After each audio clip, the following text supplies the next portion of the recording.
जैगम मुर्तजा जी की पुस्तक पुलिसनामा के पिछले एपिसोड में हमने जिस केस स्टडी के ऊपर बात करी वह था कार ले लो दीवान जी। इस केस के जरिए हमने जाना कि पुलिस यूं तो हमेशा ही चोर उचकों और ठगों से घिरी रहती है और उन्हें सुधारना ही पुलिस का काम होता है। बावजूद इसके शायद पुलिस के जहन में भी ये बात नहीं आती कि वे खुद भी कभी ठगी का शिकार हो सकते हैं। पिछले एपिसोड में हमने इन्हीं सब चीजों के ऊपर चर्चा करी थी और अब हम चर्चा को यहाँ से आगे लेकर चलेंगे और इसके अन्य केस स्टडी की तरफ बढ़ेंगे। तो चलिए मेरे साथ। जय भीम, मैं शालिनी और आप देख रहे हैं अंबेडकर नामा। आज की केस का शीर्षक है पंखा चोर।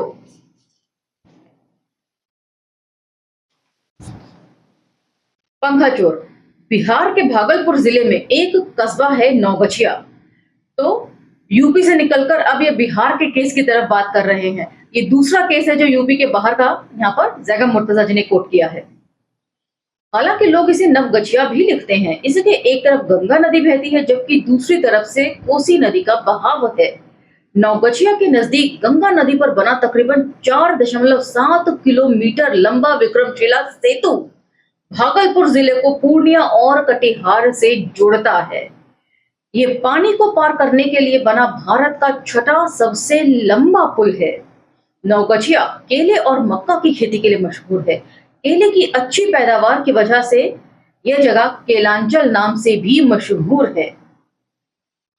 नौगछिया में एक जगह है ढोल बज्जा बाजार। इसी बज्जा बाजार में रहते हैं अपने सुबोध जी। यूं तो सुबोध जी नेक इंसान हैं, मगर बात उनके मन की सी ना हो तो अड़ जाते हैं, अड़ भी जाते हैं और लड़ भी जाते हैं। फिर सामने ढोल बज्जा थाने की पुलिस ही क्यों ना हो। खैर, सुबोध चौधरी की ढोल बज्जा बाजार में एक दुकान है और दुकान के ठीक बराबर में घर। दुकान के बाहर सामने की तरफ छप्पर नुमा शेड पड़ा हुआ है। अक्सर दुकानें बंद करने के बाद सुबोध चौधरी घर के बाहर बैठकी करते हैं। उनके लिए शेड में एक चारपाई, 2 कुर्सी, स्टूल और पंखे का इंतजाम भी रखते हैं। अभी इसी साल सितंबर की ही तो बात है। सुबोध चौधरी ने दुकान बंद की, घर के बाहर शेड में टेबल फैन चलाया और मित्रों के साथ गपशप करने बैठ गए।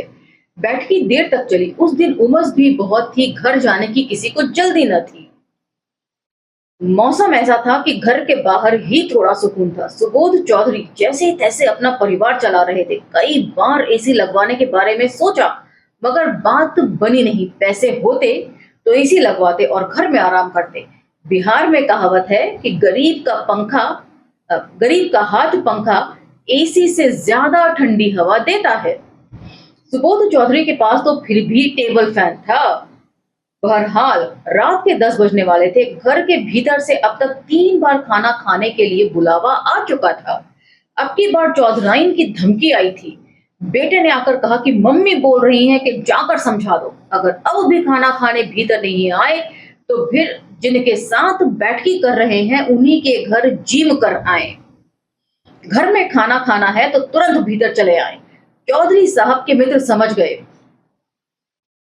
कि हालात बिगड़ लिए हैं, यहां से उठकर चलने में ही भलाई है। 1-2 को तो अपने घर का ख्याल आया और अंजाम सोचकर ही सिहर गए। मतलब लोगों को अपने घर एक कप चाय पिलाना भी भारी पड़ता है, ऐसे में किसी को खाना कौन खिलाए। खैर, बैठक खत्म हुई और अगले दिन मिलने के वादे के साथ सभी लोगों ने विदा ली। चौधरी साहब घर में घुसे तो खाने से पहले मन भर लानतें मिली, मगर लानतों से पेट थोड़े ही भरता है। पेट भरने के लिए तो रोटी भात ही चाहिए। दांत निपोर कर चौधरी ने खाना देने की मिन्नत की। आज दे दो, कल से समय पर आकर खा लेंगे। इस वादे पर चौधराइन भी पसीज गई। खाना लगा और चौधरी साहब ने जी भरकर खाया। खाने के बाद चौधरी साहब ने चाय पी और फिर घर से बाहर आ गए। अक्सर वे घर के बाहर शेड में ही सोते थे।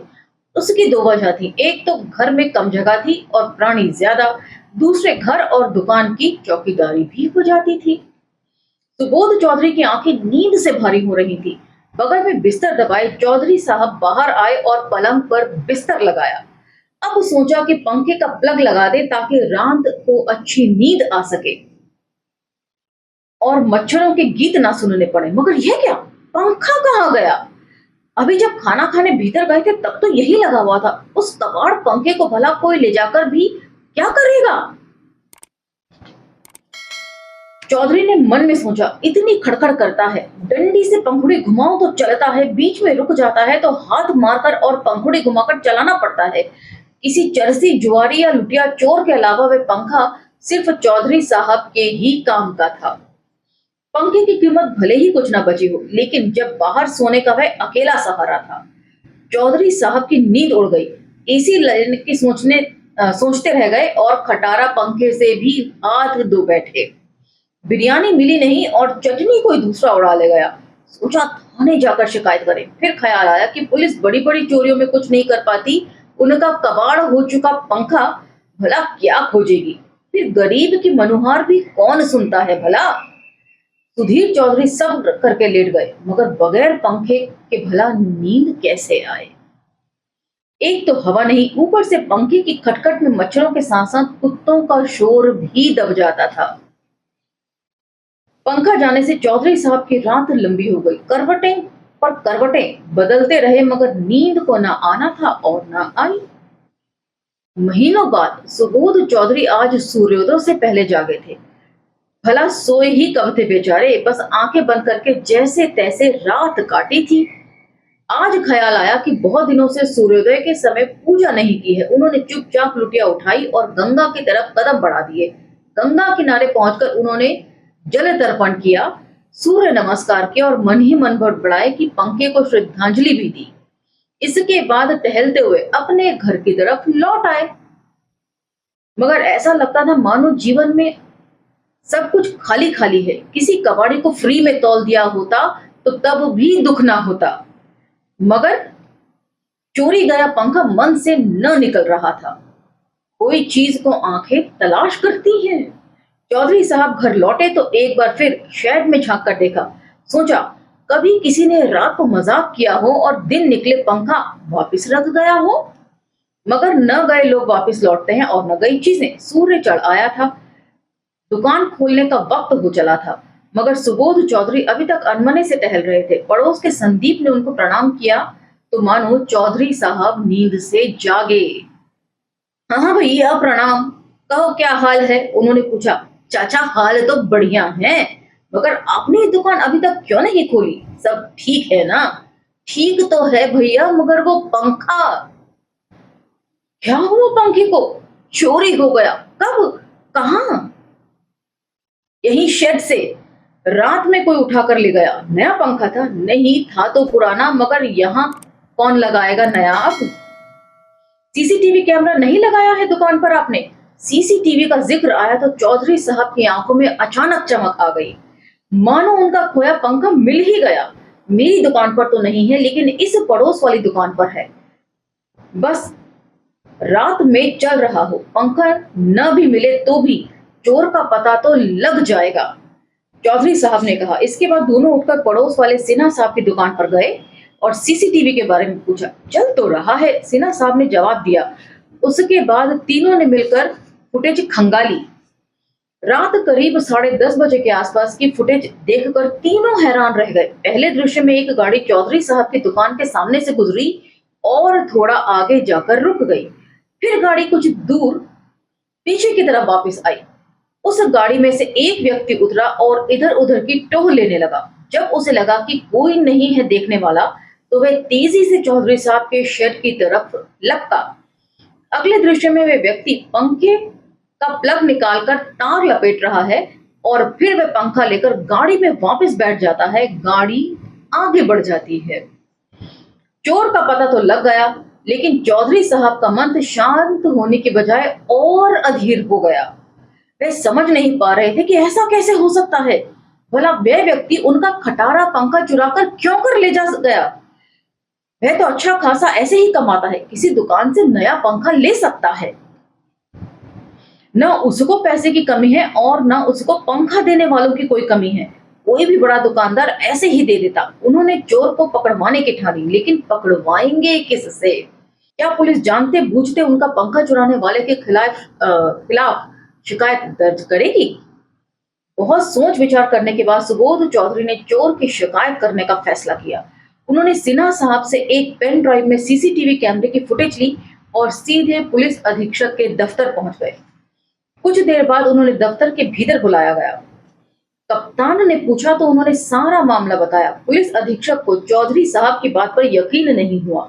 इस पर चौधरी साहब ने सीसीटीवी कैमरे की फुटेज अपने मोबाइल पर पुलिस कप्तान को दिखाई। फुटेज देखकर कप्तान के भी होश उड़ गए।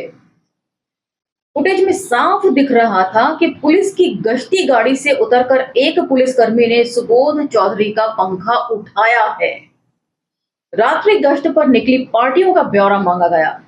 थोड़ी सी छानबीन के बाद ही पंखा उठाने वाले का पता चल गया। उसको पुलिस अधीक्षक ने तलब किया। इस बीच शायद उसको मामले की गंभीरता का एहसास हो गया। आते ही उसने कहा कि श्रीमान, पंखा चुराया नहीं है, बल्कि बाहर लावारिस पड़ा था, इसलिए उठाकर थाने में जमा करा दिया है।